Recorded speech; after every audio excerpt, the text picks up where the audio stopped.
सच्चिदानंद घन ब्रह्म की वाणी में आप ये अमृत ज्ञान सुन रहे हो, तो उस परमेश्वर ने स्वयं आकर के ये ज्ञान बताया है कि पूर्ण परमात्मा की प्राप्ति, पूर्ण परमात्मा कौन है, वो कहाँ रहता है, उसके और उसकी साधना से हमें क्या लाभ है, अन्य जो पूजाएं तुम करते हो उससे क्या लाभ है। जैसे आप शिव जी की पूजा करते हो तमोगुण की, तो आप शिवलोक में चले जाओगे। उसका मंत्र भी कोई और है, जो आप जाप करते हो वो मंत्र नहीं है। ओम नमः शिवाय ये कोई मंत्र नहीं है। अपने आत्मा यहां समस्या ये आई हुई है कि एक शब्द भी दास जो बोलता है कि ऐसा नहीं है, ये भी वैदा है, तो उसके साथ प्रमाण ना देने से आप जी स्वीकार नहीं कर सकते। इसके लिए हमने उन्हीं से प्रमाण लेना होगा जिन सदग्रंथों को हम श्रेष्ठ मानते हैं। हम ब्रह्मा विष्णु महेश जी को सर्वोपरि भगवान माना करते हैं, विष्णु जी को तो सबसे बड़ा। अब शिव पुराण से पता चलेगा कि ब्रह्मा विष्णु महेश ये काल के पुत्र हैं और ये केवल एक ब्रह्मांड में एक विभागीय मंत्री साहब हैं। अब जो प्रसंग हम क्लियर करना चाह रहे हैं वो है कि ओम नमः शिवाय ये किसी शास्त्र में मंत्र नहीं है। ये देखिए शिव पुराण,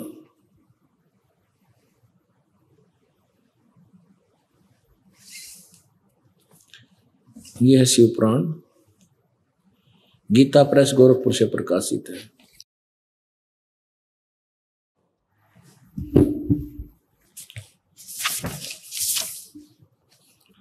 ये देखिएगा शिव पुराण सचित्र मोटा टाइप, केवल हिंदी, संपादक हनुमान प्रसाद पोदार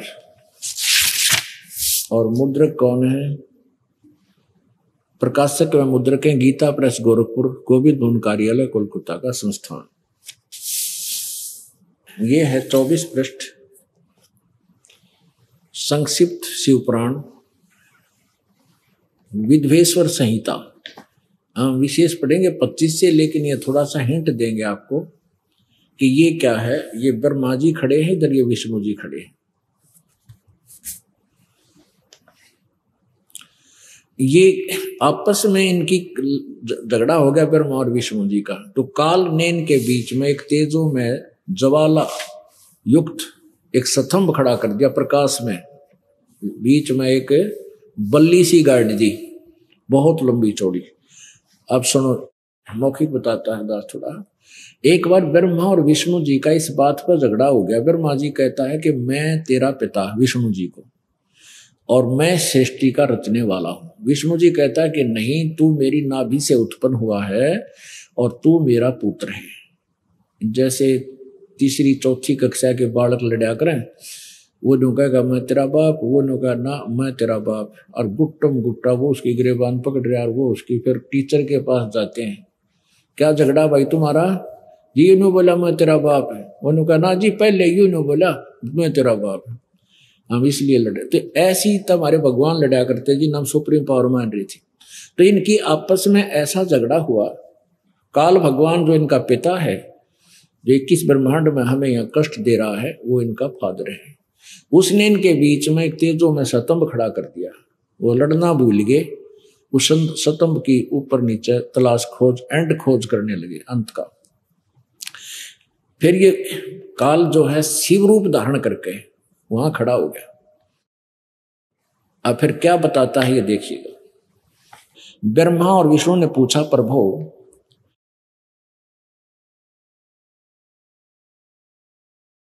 प्रभो सृष्टि आदि 5 कृत्यों के लक्षण क्या हैं, यह हम दोनों को बताइए। भगवान शिव बोले, ये काल है ब्रह्म, मेरे कर्तव्य को समझना अत्यंत गहन है, तथापि मैं कृपा पूर्वक तुम्हें उनके विषय में बताता हूं। ब्रह्मा और अच्युत यानी विष्णु सृष्टि पालन, संहार, तिरोभाव और अनुग्रह, ये 5 ही मेरे जगत संबिद्धि कार्य हैं जो नित्य सिद्ध हैं। संसार की रचना जो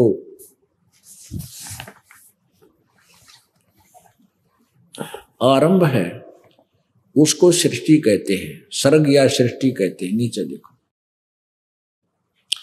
अब ये शिव रूप में प्रकट काल बोलता है ब्रह्मा और विष्णु को, पुत्रो तुम दोनों ने तपस्या करके प्रसन्न हुए मुझ परमेश्वर से सृष्टि और सतिथि नामक 2 कृत यानी ये जॉब प्राप्त किए हैं।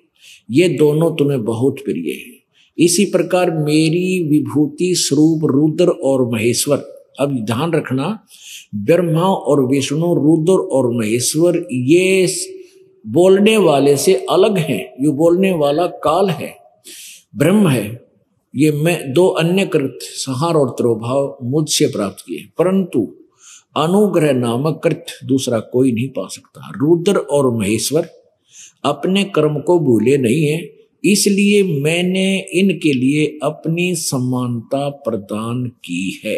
यानी जो रुद्र और महेश्वर उस काल जैसी शिव जैसी वेशभूषा में रहते हैं। रुद्र और महेश्वर ब्रह्मा विष्णु से न्यारे हैं, यो जिसमें शिव के हैं यो तमोगुण, तो ये काल के पुत्र हैं। रुद्र भी, महेश्वर भी और ब्रह्मा भी और विष्णु भी। तो कहता है रुद्र और महेश्वर को मैंने अपने जैसी ही वेशभूषा, वाहन, त्रिशूल आदि मैंने वही प्रदान कर रखे। अब देखना, वे रूप, वेश, कृत, वाहन, आसन और आयुध आदि में मेरे समान ही हैं। अब यहां प्रकट देखना, जो प्रश्न करना है हमने, जो समाधान करना है वो ये है, मैंने पूर्व काल में, ये ब्रह्मा विष्णु महेश से और रुद्र से जो 5वां है वो बोल रहा है काल ब्रह्म, मैंने पूर्व काल में अपने स्वरूप भूत मंत्र का उपदेश किया है जो ओंकार के रूप में प्रसिद्ध है। ओम वह महामंगलकारी मंत्र है। सबसे पहले मेरे मुख से ओंकार ओम प्रकट हुआ जो मेरे स्वरूप का बोध कराने वाला है। ओंकार वाचक है, मैं वाच्य हूं, यह मंत्र मेरा है, स्वरूप ही है। प्रतिदिन ओंकार का निरंतर स्मरण करने से मेरा ही सदा स्मरण होता है। ओम का जाप ब्रह्म का जाप है। मेरे उत्तरवर्ती मुख से अकार, पश्चिम मुख से उकार 2 और दक्षिण मुख से मकार 3, पूर्ववर्ती मुख से बिंदु 4 और मध्यवर्ती मुख से नाद का प्रकट। ये 5 हो गए ना अक्षर, अकार, उकार, मकार, बिंदु और नाद, ये 5 हो गए। इन 5 से ओंकार शब्द बना। इन्होंने क्या अड़ंगा डाल दिया देखिए। इस प्रकार 5 अवयव से युक्त ओंकार का विस्तार हुआ है। इन सभी अवयव से एकीभूत होकर यह ओंकार नामक एक अक्षर हो गया, जो गीता जी ध्यानम्राट के श्लोक नंबर 13 में आपका यू काम आओगा कि ओम इति एक अक्षरम ब्रह्म व्यवहारन माम अनुसमन यह प्रयाति तजन देहम सयाति परमाम गति। ये काल बोल रहा है, ब्रह्म बोल रहा है। अच्छा, इन्होंने क्या डंगा कर दिया, ये देखो, ओम नमः शिवाय, यह 5 अक्षर मंत्र है, यही उड़ा दिया डंगा। वो तो कहता है इस ओंकार में ही 5 अक्षर हैं, 5 हैं। देखो, मेरे उत्तरवर्ती मुख से अकार, पश्चिम से उकार और दक्षिण से मकार 3 और चौथा बिंदु 5वां नाद, ये 5 अक्षर से बना हुआ एक अक्षर ओम है। इन सभी अवश्य एकीभूत होकर ये तो कहता है मेरा एक ओम मंत्र बना। हरियो नौके हैं कि अकार मकार कर्म से प्रकाश में आए और ओम नमः शिवाय, ये 5 अक्षर मंत्र है। यो आड़ंगा डाल दिया अपने मनमुखी सोच आला ने। ये भोली आत्मा तो संस्कृत तो पढ़ नहीं सके हम, और ये हिंदी अनुवादित ओम नमः शिवाय यो घोटन लाएंगे। और यो कति मंत्र नहीं है, व्यर्थ मंत्र है।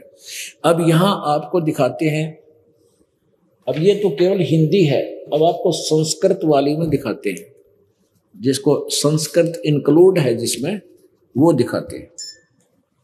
शिव महापुराण हिंदी टीका सहित भाग 1। और ये कहां से प्रकाशित है? श्री शिव महापुराण, इसके विद्या अवरिधि पंडित ज्वाला प्रसाद जी मिश्रकृत हिंदी टीका सहित खेमराज श्री कृष्ण दास प्रकाशन बंबई से यह प्रकाशित है।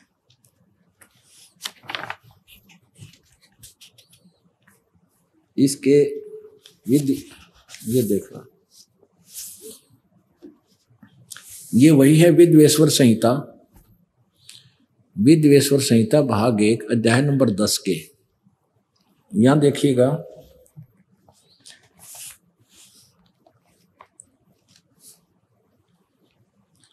ये वही जो का तो प्रकरण है। इसमें प्रश्न नंबर 19 है, ये 18 से सुनाते हैं आपको। यहां से ये श्लोक प्रश्न नंबर 18 विद्वेश्वर संहिता है, शिव पुराण विद्वेश्वर संहिता अध्याय 10 का, और प्रश्न नंबर ये आप 18 पढ़ोगे। यहां देखना, हे पुत्रो, यह कृत आपने तप से प्राप्त किया है जिसको सृष्टि, उत्पत्ति और पालन कहता है, सो मैंने प्रसन्न होकर तुम्हें दिया। अब आगे देखो, हमने तो अपना वास्तविक उद्देश्य उसको पूरा करेंगे।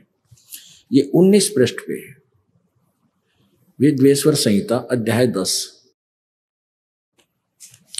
ये है संस्कृत, ये यहां से संस्कृत है और ये सारी संस्कृत चली आती है। ये है 19वां, ये 19वां वो मंत्र है। ये नादो मध्यमुखे पंच असो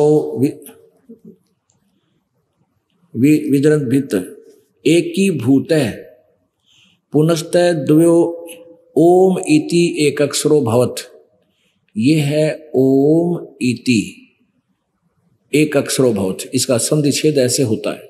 इसका ये हिंदी में और कितना भी नहीं लिख रखा है। ओम नमः शिवाय संस्कृत में कितना देख लो आप, कितना ओम नमः शिवाय नहीं है, कितना भी।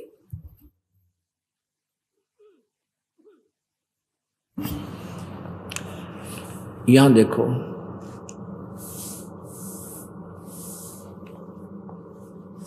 ये यहां ये क्लियर करता हुआ रहा है, यह मेरा मंत्र सोई निज मंत्र है,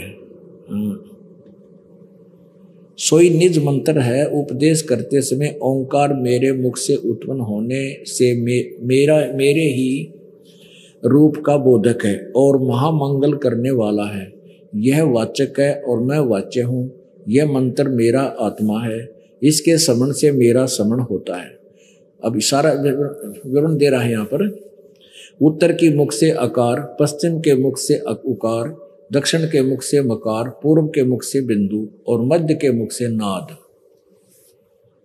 उत्पन्न हुआ। इस प्रकार 5 प्रकार से निर्गत हुआ, यह सब एक होकर ओम ऐसा एक अक्षर हो जाता है। अपना तो कहीं भी नहीं लिखा, यह सब नाम रूपात्मक वेदभूत होने दोनों कुल अर्थात स्त्री पुरुष भेद से भौतिक शरीर वर्ग के देवा दो का भेद वाला है और इसी मंत्र से व्याप्त और शिव शक्ति का बोधक है, विश्व शिव शक्ति का बोधक है। और इसी ओंकार से सब जगत का बोधक परवण मंत्र उत्पन्न हुआ है। अकार आदि अर्थात अकार से, नकार से, मकार से सभी एक ही बिंदु से व नाद से यह प्रकट हुआ है। इसमें कितने भी ओम नमः शिवाय का जिक्र भी नहीं है। मैं ये कहना चाहता है दास, उससे ये 5 सब वेद उत्पन्न हुई। तो आगे मंत्र वेद, तो ये है संस्कृत जिसका वो अनुवाद वहां पर आपने पढ़ा। इसमें एक ही भूत है पुरुष द्वो ओम इति एक अक्षरो भवत है, इसका है ये अर्थ। ये 19वां या 18वां खत्म हुआ। यहां देखो, ये जहां से 18वां समाप्त होता है ये मंत्र, मध्य के मुख से नाद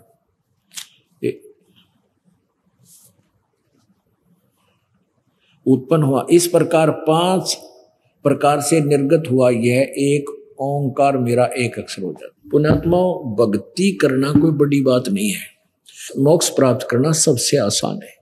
क्योंकि ये मार्ग इतना सिंपल है, इतना साधारण है, लेकिन इन नकलियों ने इसको जटिल बना दिया। कोई खड़ा होकर तप करता है, कोई घोर व्रत रखता है, कोई जल में खड़ा होकर तपस्या करता है, कोई किसी मंत्र का जाप करता है। तो हम उन मंत्रों ने पढ़ते जपते जपते मेंटल हो लिए, अब नास्तिक होने जा रहे हैं।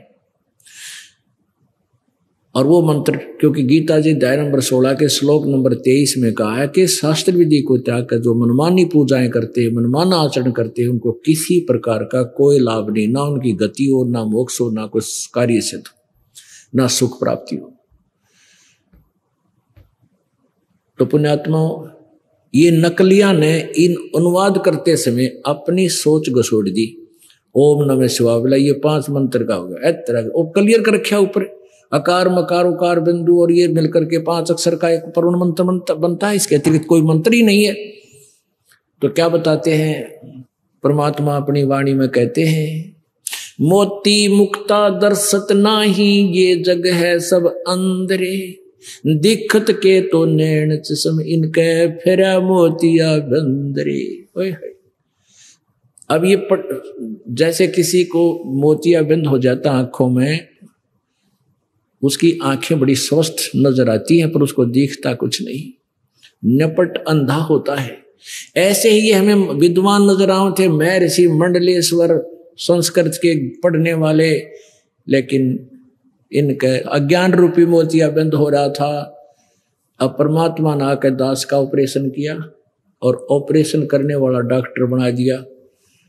अपने आत्माओं अपना कल्याण कराओ और अपने बच्चों का भी कल्याण कराओ। बोलो सतगुरुदेव।